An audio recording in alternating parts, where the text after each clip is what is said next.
Hello guys, welcome back to my channel. வீடியோக்குள்ளே போகிறதுக்கு முன்னாடி மறக்காம அந்த வீடியோக்கு ஒரு லைக்கை போட்டுருங்க. லாஸ்ட் பார்ட்டில் மனைவிக்கு கார் வாங்கி கொடுக்குறங்கிற பேரில் கண்ணை கட்டிட்டு அவளை டிரைவிங்கும் பண்ண விட்டுட்டான். அதுக்கப்புறம் 2 பேரும் கிளம்பி நம்ம ஹீரோயினோட வீட்டுக்கு தான் வந்திருக்காங்க. பாட்டியை பார்க்கறதுக்காக வந்திருக்கேன் அப்படிங்கிற மாதிரி சொல்லிட்டு இருக்கான். அது மட்டும் இல்லாமல் நம்ம ஹீரோயினையும் ஒரு பதட்டமாகவே இருக்கா. ஏன்னா அவன் கார் ஓட்ட விட்டான்ல, அந்த பதட்டம் தான். அதை பார்த்துட்டு கேட்குறாங்க, ஏமா ஒரு மாதிரி பதட்டமாக இருக்கு அப்படின்னு சொல்லிட்டு கேட்டால் இவனும் சீன் போடுற மாதிரி சொல்லிட்டு இருக்கான். நான் ஜான்விக்கு புதுசாக ஒரு கார் வாங்கி கொடுத்த மாமா, அந்த காரை ஓட்டிட்டு வந்தா, அதுவும் ரொம்ப ஃபாஸ்டா ஓட்டிட்டு வந்தா, அதனாலதான் கொஞ்சம் பதட்டமா இருக்கா, அவ டயர்டா இருக்கா போல அப்படிங்கிற மாதிரி சொல்லிட்டு இருக்கான். சரின்னு குட்டி தங்கச்சி கார் வாங்கின விஷயம் தெரிஞ்ச உடனே, கார் வாங்கிட்டீங்களா அக்கா, அப்போ நீங்க என்ன ஒரு ரவுண்டு கூட்டிட்டு போங்களேன் ப்ளீஸ் ப்ளீஸ்ன்னு சொல்லிட்டு கெஞ்சிக்கிட்டு இருக்கா. இவளால எதுவுமே சொல்ல முடியல, ஏன்னா இவளே இப்ப பயந்து போயிருக்கா. இந்த நேரத்துல பார்த்துட்டு தங்கச்சி வேற ரைடு கூப்பிடுறாளே அப்படிங்கிற மாதிரி பார்த்துட்டு இருக்கா. இவனுக்கு அது சுத்தமா பிடிக்கல, இருந்தாலும் வேற வழியே இல்லை அப்படின்னு சொல்லிட்டு, அதான் தங்கச்சி கூப்பிடுறாளம்மா போயிட்டு வா அப்படிங்கிற மாதிரி சொல்லிட்டு அனுப்பி வச்சிடறான் 2 பேரையுமே. நம்ம ஹீரோயினையும் குட்டி தங்கச்சி கார்ல வச்சுட்டு டிரைவ் பண்ணி போயிட்டு இருக்கா. ஆனா ரொம்பவே மெதுவா போயிட்டு இருக்கா. அவளுக்கே அது இரிட்டேட்டிங் ஆகுது போல. என்னக்கா இவ்வளோ மெதுவா ஓட்டிட்டு போறீங்க, மாமா என்னமோ நீங்க வேகமா ஓட்டினீங்க அப்படி இப்படின்னு சொல்லிட்டு இருந்தாங்க.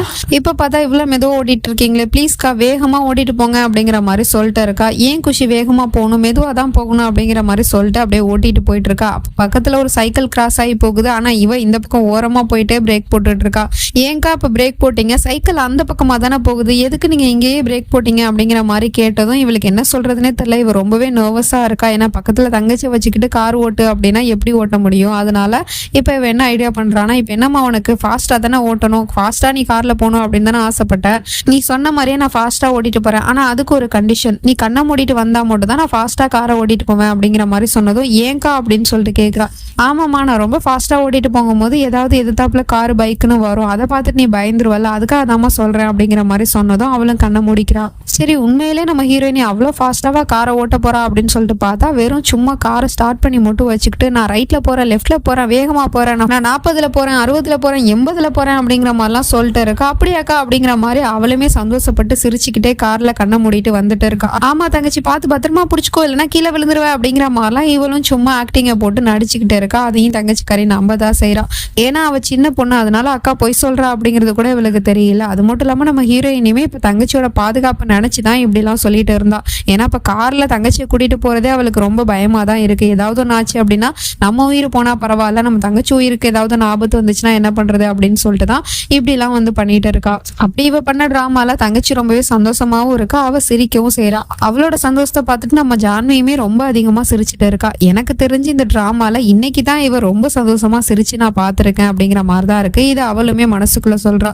என் குட்டி தங்கச்சி இன்னைக்கு ஒன்னாலதாமா நான் இவ்வளவு சந்தோஷமா இருந்திருக்கேன், அதுக்கு ரொம்ப தேங்க்ஸ்மா அப்படிங்கிற மாதிரி சொல்லிட்டு தங்கச்சியுமே ஹேக் பண்ணிக்கிட்டு, சரிம்மா இப்ப நம்ம ரொம்ப ஃபாஸ்டா போனோம்ல, அதனால இன்ஜின் ரொம்ப சூடா இருக்கும், இப்ப நம்ம வீட்டுக்கு மெதுவா போவோம் அப்படின்னு சொல்லிட்டு வீட்டுக்கு கூட்டிட்டு போயிட்டு இருக்கா. அதே சமயம் இவன் நம்ம ஹீரோயினோட அப்பா கிட்ட அப்படி இப்படின்னு பேசி ஒரு வழியா சியாவோட கல்யாணத்தை சீக்கிரமா வைக்க சொல்லிட்டு இருக்கான், டேட்டு ஃபிக்ஸ் பண்ண சொல்லிட்டு இருக்கான். ஏன்னா பாட்டிக்கு உடம்பு சரியில்லாதனாலதான் கல்யாணம் தள்ளி போச்சு, இப்பதான் பாட்டி ஓரளவு ரெக்கவர் ஆயிடுச்சு, அப்புறம் என்ன அப்படிங்கிற மாதிரிலாம் பேசிட்டு இருக்கான். அவங்களும் ஜெரின்னு சொல்லிடுறாங்க. சரி நான் போய் பாட்டியை பார்த்துட்டு வரேன் அப்படின்னு சொல்லிட்டு இவன் மட்டும் பாட்டியை பார்க்கறதுக்கு போறான் ரூமுக்கு. அங்க போய் பார்த்தா பாட்டி நல்லா தூங்கிட்டு இருக்கு. அந்த நர்ஸு பொம்பளைட்ட கேட்டுட்டு இருக்கான், பாட்டி ஏதாவது பேசிச்சா, ஏதாவது சொன்னிச்சா அப்படின்னு சொல்லிட்டு கேட்டா பாட்டி எதுவுமே பேசல. பட் என்னன்னு தெரியல, அந்த பக்கமா பார்த்துட்டே இருக்காங்க. அநேகமா அந்த சாமி போட்டோவை தான் அவங்க பார்த்துட்டு இருக்காங்க போல அப்படிங்கிற மாதிரி சொல்லிட்டு இருக்கா. அப்படியா, சரி போ நீ அப்படிங்கிற மாதிரி சொல்லிட்டு இவனும் அந்த சாமி போட்டோ பக்கத்துல நின்று பார்த்துட்டு இருக்கான். எதுக்காக இதை பார்த்துட்டு இருக்கு அப்படிங்கிற மாதிரி.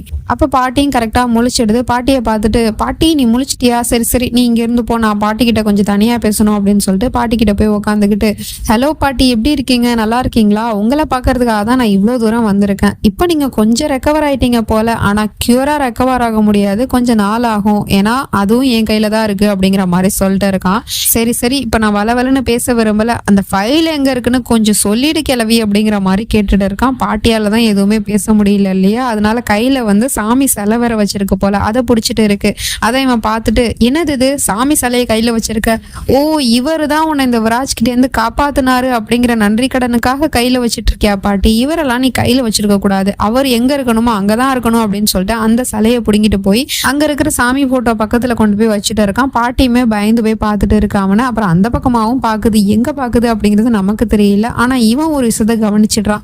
எக்ஸாக்டா இப்போ அவன் நிக்கிற இடத்துல சாமி போட்டோ மட்டும் இல்ல, அங்க பக்கத்திலேயே வந்து ஒரு கோயிலோட போட்டோவும் இருக்கு. கோயிலோட போட்டோவை ஃப்ரேம் பண்ணி மாட்டி வச்சிருக்காங்க. பாட்டி அதே தான் பயந்து போய் பார்த்துட்டு இருக்கு. உடனே இவனும் யோசிச்சுட்டு, இது வந்து சியாவோட எங்கேஜ்மெண்ட் நடந்துச்சு, அந்த ஹோட்டல் பக்கத்துல இருக்கிற கோயில் தானே அப்படிங்கிற மாதிரி யோசிக்கிறான். இவனுக்கு ஏதோ சிங்க் ஆயிடுச்சு, ஏதோ யோசிச்சுட்டான். ஓ மை காட், அது சரி, கதை இப்படியா போகுது, நீ இந்த அளவுக்கு யோசிச்சிருப்பியா கிளவி அப்படிங்கிற மாதிரி சொல்லிட்டு பாட்டிக்கிட்ட வந்து சொல்லிட்டு இருக்கான். உண்மையிலே பாட்டி, இந்த உலகத்திலே ஸ்மார்ட்டா யோசிக்கிறது நான் மட்டும் தான் நினைச்சிட்டு இருந்தேன். ஆனா நீ என்னையே ஓவர்டேக் பண்ற அளவுக்கு ஒரு விஷயத்த யோசிச்சு நீ பண்ணிருக்க பத்தியா, ஐ ரியலி குட் பாட்டி, இப்பதான் நான் ஒரு விஷயத்த கண்டுபிடிச்சேன் அப்படிங்கிற மாதிரி சொல்லிட்டு இருக்கான். பாட்டியுமே உடனே இவனை பயந்து போய் பார்த்துட்டு இருக்கு. நீ என்ன பண்ணிருக்கன்னு நான் இப்போ 1 by 1 சொல்லவா? நீ அந்த ஃபைலை ஃபர்ஸ்ட் என் வீட்டுல இருந்து எடுத்துக்கிட்டு போய் அந்த டாக்டரை போய் மீட் பண்ணிருக்க. அங்கிருந்து நேரா உன்னோட வீட்டுக்கு வந்திருக்க. அந்த வீட்டுல யாரும் இல்லை அப்படின்னு தெரிஞ்சதுமே நீ நேரா போலீஸ் ஸ்டேஷன் போயிருக்க. போலீஸ் ஸ்டேஷன்லயுமே நான் போட்ட பிளான் உனக்கு தெரிஞ்சது அப்படிங்கறதுனால நேரா நீ ஹோட்டலுக்கு வந்திருக்க அப்படின்னு தான் நான் நினைச்சிட்டு இருந்தேன். ஆனா நீ ஹோட்டலுக்கு வர்றதுக்கு முன்னாடியே ஹோட்டல் பக்கத்துல இருக்கிற அந்த கோயிலுக்கு போய் அங்க ஃபைலை வச்சுட்டு தான் நீ ஹோட்டலுக்கே வந்திருக்க. அது தெரியாம ஹோட்டலுக்கு வந்த உன்னோட பைய செக் பண்ணி பார்க்கும் போது அதுல ஃபைல் இல்ல. இதுதான் மேட்ரு, எப்படி கரெக்டா சொன்னா அப்படிங்கிற மாதிரி கேட்டதுமே பாட்டி ஆஹா எல்லாத்தையும் புட்டு புட்டு வைக்கிறானே அப்படிங்கிற மாதிரி பார்த்துட்டு இருக்கு பயத்தோட.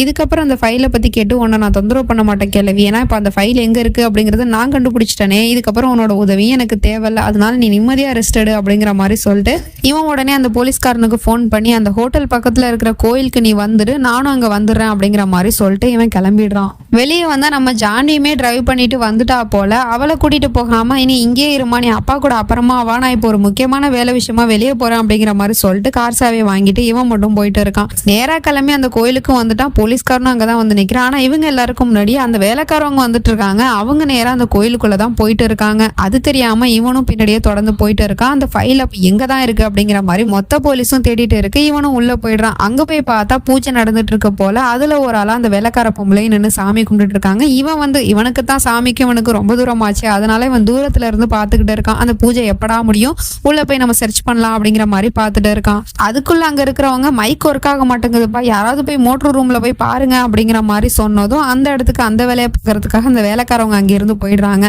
நேரா அந்த மோட்டர் ரூமுக்குள்ளதான் வந்திருக்காங்க. அங்க போய் பார்த்தா நல்லா இருட்டா இருக்கு. அதுக்குள்ள இங்க மைக்கும் சரியாயிடுச்சு போல. இவங்க இங்க உள்ள வந்து எதையோ தேடிட்டு இருக்காங்க. என்னத்தை தேடுறாங்க அப்படிங்கிறது தெரியல, ரொம்ப நேரமா தேடிட்டு இருக்காங்க. அவன் அந்த பக்கம் வெளியே நின்று முழிச்சுக்கிட்டு இருக்கான், அந்த பூஜை எப்படா முடியும் அப்படிங்கிற மாதிரியும். அப்புறம் அங்கே இங்கேயும் சுத்தியும் முத்தியும் வேற தேடிட்டு இருக்கானுங்க. அதுக்குள்ள இவங்க இங்க தேடின பொருள் கிடைச்சு போயிடுது. என்னன்னா அந்த ஃபைலை தேடி தான் இவங்க வந்திருக்காங்க. அப்போ அந்த பாட்டி இந்த இடத்துல தான் ஃபைலை வச்சிருக்கு அப்படிங்கிறது இவங்களுக்கு எப்படி தெரியும் அப்படிங்கிறது தெரியல. அந்த ஃபைலை அப்படியே தூசி தட்டி எடுத்துக்கிட்டு அப்படியே வெளியே போயிட்டு இருக்காங்க. மறைச்சு மறைச்சு கொண்டுட்டு போயிட்டு இருக்காங்க. அதை இவன் தூரத்துல இருந்து பாத்துடுறான். அது இவனா பாப்பான் அப்படிங்கிற மாதிரிதான் இருக்கு. இவனுக்கு ஒண்ணுமே புரியல, எதுக்காக இந்த ஃபைலை வேலைக்காரி கொண்டு போறா அப்படிங்கிற மாதிரி பாத்துட்டு இருக்கான். ஒரு வழியா அந்த ஃபைல் எடுத்துட்டு வீட்டுக்குமே வந்துட்டாங்க. அங்க இருக்கிற வாட்ச்மேன்ட்ட கேட்கறாங்க, அவன் வந்துட்டானா அப்படின்னு சொல்லிட்டு கேட்டா இன்னும் முதலாளி வரல அப்படிங்கிற மாதிரி சொல்றாங்க. சரி ஓகே அப்படின்னு சொல்லிட்டு இவங்களும் உள்ள போறாங்க. அங்க போய் பார்த்தா வீடு ஃபுல்லா இருட்டா இருக்கு. அதுக்கப்புறம் இவங்க லைட் ஆன் பண்ணா வீட்டுக்குள்ள இவன் இருக்கிறான். இவனை பார்த்தா அடுத்த செகண்ட் இவங்க மறந்து போயிடுறாங்க. அப்படியே அந்த பயத்துல ஃபைலை கீழே போட்டுடுறாங்க. அவன் கொஞ்சம் கொஞ்சமா நெருங்கி பக்கத்துல வந்துட்டு இருக்கான். இவங்க கண்ணுல ஒரு மரண பயம் தெரியுது. கொஞ்சம் கொஞ்சமா பக்கத்துல வந்தவன் அப்படியே கீழே குனிஞ்சு அந்த ஃபைலை எடுப்பான்னு பார்த்தா அப்படியே நின்னுக்கிட்டு சொல்றான், என்ன ஆசீர்வாதம் பண்ணுங்க அம்மாங்கிறான். அம்மான்னு சொன்னா அப்ப இவங்க தான் அவனோட பெத்த தாய் போல இருக்கு. யார் யாரெல்லாம் இவங்க முத இந்த சீரியல்குள்ள என்ட்ரு ஆகும் போதே இவங்க தான் அவனோட அம்மா அப்படின்னு கெஸ் பண்ணீங்க அப்படிங்கறத கமெண்ட் பண்ணுங்க. இல்ல நான் ரீசெண்ட் டைமா தான்ப்பா கெஸ் பண்ணேன் அப்படின்னு சொல்றவங்களும் கமெண்ட் பண்ணுங்க. இல்லப்பா எனக்கு இந்த சீனை பார்த்ததுக்கு அப்புறமா தான் இவங்க தான் விராஜோட அம்மா அப்படிங்கறதே தெரியும் அப்படிங்கிறவங்களும் கமெண்ட் பண்ணுங்க. பார்க்கலாம் எத்தனை பேர் எப்படி நினைச்சிருக்கீங்க அப்படின்னு. அதுக்கப்புறம் அவங்களும் பயந்துகிட்டே தலையில கையை வச்சு ஆசீர்வாதம் பண்றாங்க. பட் இப்போ வரைக்கும் எதுவுமே பேசல. அவனும் அந்த ஃபைல் எடுத்துட்டு போய் ஓரமா வச்சுட்டு, அம்மா இந்த ஃபைலை காணுண்டு நான் ரொம்ப நாளா நிம்மதி இல்லாம தூக்கம் இல்லாம சுத்திக்கிட்டு இருந்தேன், ரொம்ப பைத்தியம் முடிச்ச மாதிரி அலைஞ்சிட்டு இருந்தேன். ஆனா நீங்க உங்க பிள்ளைக்காக இந்த ஃபைலை எடுத்துட்டு வந்து கொடுத்துருக்கீங்க, ஐ லவ் யூமா அப்படிங்கிற மாதிரி சொல்லிட்டு கட்டி பிடிச்சிக்கிட்டு இருக்கான். ஆனா அவங்க ரொம்பவே பயந்து போய் தான் பார்த்துட்டு இருக்காங்க அவனை. சரி வாங்கம்மா, நான் வந்து சின்ன வயசுல உங்க கூட கண்ணாமூச்சி ஆடுவேன்ல, அதே மாதிரி நீங்க இப்ப கண்ணை பத்திப்பீங்களா, நான் உங்க கூட கண்ணாமூச்சி ஆடுவேனா அப்படிங்கிற மாதிரி சொல்லிட்டு அவங்களோட கண்ணை கட்டி விட்டுட்டு இவன் படிக்க, அம்மா நான் இந்த பக்கம் இருக்கேன் அந்த பக்கம் இருக்கேன் அப்படிங்கிற மாதிரி கண்ணாமூச்சி விளையாண்டுட்டு இருக்கான். அதே சமயம் நம்ம ஜான்வியுமே வீட்டுக்கு வந்துட்டா. அப்பா கூட அவர் சும்மா வரல, பிள்ளைக்காக அதாவது பேர பிள்ளைக்காக ஒரு தொட்டிலையுமே ரெடி பண்ணி கொண்டு வந்து கொடுத்துட்டு இருக்காரு. இவங்க வந்த விஷயத்த போன் பண்ணி சொல்லலாம் அப்படின்னு சொல்லிட்டு வாட்ச்மேன் கால் பண்ணிட்டு இருக்கான். ஆனா அவன் போனை சைலண்ட்ல போட்டான் போல, அதனால போனே எடுக்க மாட்டேங்கிறான். அப்பாவும் கிளம்புறேன்னு சொல்றாரு, வாங்கப்பா உள்ள டீ குடிச்சிட்டு போலாம் அப்படின்னு சொன்னா, இல்லம்மா ரொம்ப லேட் ஆயிடுச்சு நான் கிளம்புறேன் அப்படின்னு சொல்லிட்டு பொண்ணை வாசல்லே விட்டுட்டு அவர் அங்க இருந்து போயிடுறாரு. அதுக்கப்புறம் நம்ம ஜான்வி வீட்டுக்குள்ள போனா இந்த வாட்ச்மேன் உள்ள விட மாட்டேங்கிறான். ஏதாவது சும்மா நாச்சுக்கு வேணுக்குன்னே பேசிக்கிட்டு இருக்கான். என்னாச்சு, நீங்க வீட்டுக்கு போனீங்களே, பாட்டி எப்படி இருக்கு, அப்பா எப்படி இருக்காங்க, அம்மா எப்படி இருக்காங்க, தங்கச்சி எப்படி இருக்கு அப்படிங்கிற மாதிரிலாம் தோணன்னு கேள்வி கேட்டுட்டு இருக்கானே தவிர வீட்டுக்குள்ள விட மாட்டேங்கிறான். நம்ம ஜான்விக்குமே சந்தேகமா தான் இருக்கு, எதுக்காக இவர் என்னைக்கும் இல்லாம இன்னைக்கு இப்படி நம்ம கிட்ட ரொம்ப அதிகமா பேசிட்டு இருக்காரு அப்படிங்கிற மாதிரி பார்த்துட்டு இருக்கா. அதே சமயம் இவனும் இங்க அம்மா கூட கண்ணாமூச்சி விளாண்டுட்டு இருக்கான். அப்ப வேணும்னே அவன் என்ன பண்றான்னா அம்மா தடுக்கி விழணும் அப்படிங்கிறதுக்காக அங்க குறுக்கால ஒரு சேரை தூக்கி போட்டுடுறான்.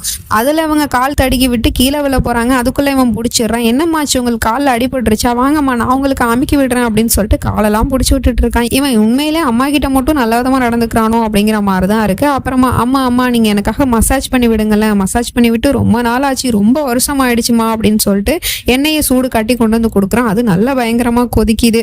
இவங்களும் என்ன பண்றாங்கன்னா சும்மானாச்சுக்கும் கையை அந்த எண்ணெயில வைக்கிற மாதிரி வச்சுட்டு, கையை வைக்கல பட் வச்ச மாதிரியே அவன் தலையில கையை வச்சு மசாஜ் பண்ணிட்டு இருக்காங்க. அவனுமே சொல்லிட்டு இருக்கான், அம்மா இந்த மாதிரி உங்க கூட நான் இப்படி டைம் ஸ்பெண்ட் பண்ணி எவ்வளோ வருஷம் ஆயிடுச்சு, என்ன பண்றதுமா நம்மளோட சூழ்நிலை அப்படி இருக்கு அப்படின்னு சொல்லிட்டு, சரிம்மா நீங்க ஆக்டிங் போட்டது போதும், ஒழுங்கா எண்ணெயை வச்சு தலையில தேய்ச்சி விடுங்க அப்படிங்கிற மாதிரி சொன்னதும் அவன் கண்டுபிடிச்சிட்டாமல இருக்கு. அதுக்கப்புறம் அவங்களும் பயந்துக்கிட்டு எண்ணெயில கையை வைக்கிறாங்க. அது நல்லா சூடா இருக்கு, அதோடய தேயுமா அப்படிங்கிற மாதிரி சொல்றான். அதுக்கப்புறம் அவங்களும் அப்படியே வலியோடய தேய்ச்சி விட்டுட்டு இருக்காங்க.